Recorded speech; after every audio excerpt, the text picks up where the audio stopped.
Okay जी। बिस्मिल्लाहिर्रहमानिर्रहीम। लाखों दरूद व सलाम हज़रत मोहम्मद मुस्तफ़ा सल्लल्लाहु अलैहि वसल्लम और उनकी अहले बैत अत्हार पर। अस्सलाम वालेकुम दोस्तों, न्यूज़ पैलेस के साथ सैयद इब्रार नकवी आपकी खिदमत में हाज़िर है। दोस्तों, वक्फे के साथ मैं कल से ही आपको अपडेट दे रहा हूँ पानी के हवाले से। रात को ये जो दुश्मन मुल्क जो है इंडिया, उसने एक ऐसी आबी जारियत की जो कि एक क़यामत टूट पड़ी पाकिस्तानियों पर। काफ़ी शहर जो हैं, काफ़ी देहात जो है वो ज़ेरे आब आ गए, घरों के घर जो हैं वो पानी की नज़र हो गए, लोगों का सारा सामान जो है वो पानी की नज़र हो गया।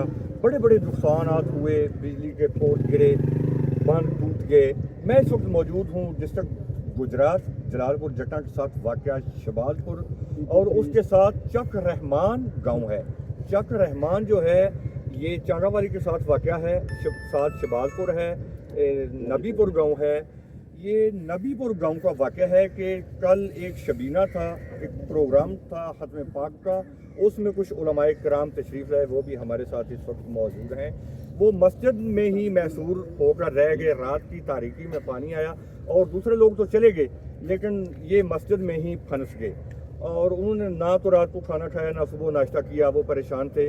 उनको रेस्क्यू करने के लिए हमारी गुजरात की जो टीम है वो यहाँ तक ना पहुँच सकी। चले उनके ऊपर भी शिकवा तो नहीं, लेकिन 1122 जो है ये एक बेलौस इदारा है, हम उनको अप्रिशिएट करते हैं। वो अपने कामों में मसरूफ़ हैं, वो किसी वजह से इधर नहीं पहुँच सके या उनको इतला नहीं की जा सकी।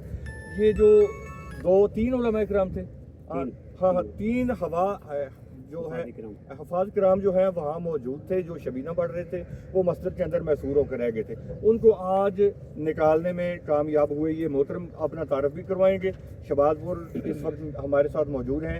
ये साथ नबीपुर वाक़या मस्जिद है, जिस मस्जिद में ये मोहतरम साहिबान जो हैं वो फंसे हुए थे। ये सारा मामला किवें पेश आया और ਤੁਹਾਨੂੰ किस टाइम इतला मिली और कितनी तगो दो करन तो बाद अपने मिशन में कामयाब हुए। बिस्मिल्लाहिर्रहमानिर्रहीम, अस्सलाम वालेकुम वरहमतुल्लाहि वबरकातुहू। मैं सब तो पहले जनाब का शुक्रिया अदा करना कि तुसी जेड़ा है साडी काविश जेड़ी है अल्हम्दुलिल्लाह अवाम उन्नास तक जेड़ा पहुंचाने का साडा जरिया बने। मेरा तारुफ कारी नासिर महमूद चिश्ती एज ए अमीर तहरीक लब्बैक यूसी ठट्ठा मूसा हल्का PP30 मेरे को जिम्मेदारी है। अल्हम्दुलिल्लाह सानू बाबा जी हज़रत अल्लामा खादिम हुसैन रज़वी रहमतुल्लाहि तआला अलैह आप दी तरबियत दा असर है कि इंसान पूरी कायनात किसी जानवर में भी तकलीफ होवे तो अल्हम्दुलिल्लाह सी उहदी तकलीफ नूं अपनी तकलीफ महसूस करने आ। ये तो चूंकि फिर ही साडे हुफादे कराम साडे भाई सन, रात नूं सानू तकरीबन 2 बजे मेरे तक इतला पहुंची है कि मेरे इलाके के अंदर शहबाजपुर के मकाम ते दरिया चनाब के मकाम के उत्ते पुल जड़ा सी बन जड़ा सी उन चूंकि शिगाह पै गया, उस हवाला दे नाल पूरा इलाका जड़ा सी अचानक जड़ा सी देरेआब आ गया। तो उस हवाला दे नाल रात नूं ही मैं अल्हम्दुलिल्लाह अपने दोस्त अहबाब दे नाल इस मौके ते पहुंच आया सा। अगे दरिया चनाब तक भी गए हैं, दाएं बाएं राम के बैलपुर पूरे इलाके का विजिट किया। लेकिन अचानक सुबह सानू इतला हुई है तकरीबन दिन 11 बजे कि साढ़े 3 हुफादे कराम जड़े ने इत्थे बिल्कुल नाल एदी सेंटर दे मुतलका जड़ा सुपरवाइजर सन भाई मोहम्मद अनवर साहब, उन्हां दी डेथ हो चुकी सी। उन्हां दी नमाज़ जनाजा तो बाद ये हुफादे कराम जड़े सन मैं अपने शबीना वास्ते उन्हां दी दुआए मगफरत वास्ते ते तशरीफ फरमा सन।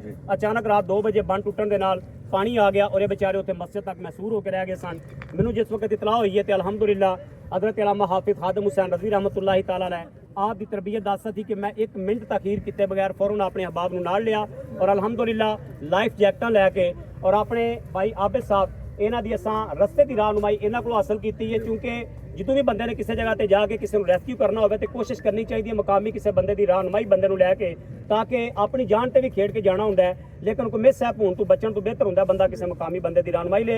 असी अलहमदुलिल्लाह रहनुमाई लैके और मेरे नाल भाई शकीब साहब साडे यूसी इखलासगढ़ के नाजिम सन, इन्हें माशाअल्लाह सारा कोशिश करके अल्लाह ने फजल फरमाया है कि असी काफ़ी सारा पानी का बहाव तेज़ सी, ये बावजूद असी अलहमदुलिल्लाह अपने 3 हुफादे कराम को रेस्क्यू करने कामयाब हुए हैं। सारे एक इंसानी हमदर्दी की एक बेहतरीन मिसाल जी कायम कर दी है। अल्लाह की ज़ात पाक तुहानूं जज़ाए खैर दे ते असी अपने चैनल न्यूज़ पैलेस की तरफों तुहानूं एप्रीशिएट करांगे ते तुसीं ना मैं तुहाडे अगे रिक्वेस्ट करांगा कि ये मोहतरम साहिबान का थोड़ा इन्हां दा तारफ जिहड़ा ओह करवा देवो। जी बिस्मिल्लाह।